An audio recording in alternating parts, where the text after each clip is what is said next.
ఎప్పటికైనా సొంతం. రాదురా ఏ విజయం నీ కోసం నా కోసం, ఎటుపోదురా నువ్వు చేసిన కష్టం ఎప్పటికైనా సొంతం.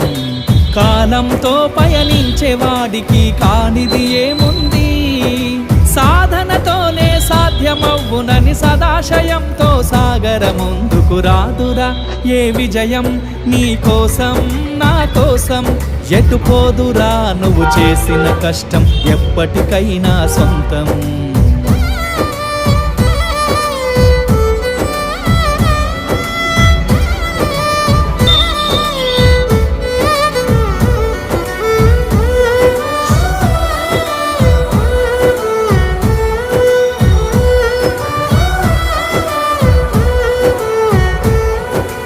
ఆకాశంలో అలలాగా పోయే ఆ పక్షులనే చూడు, అనుకున్న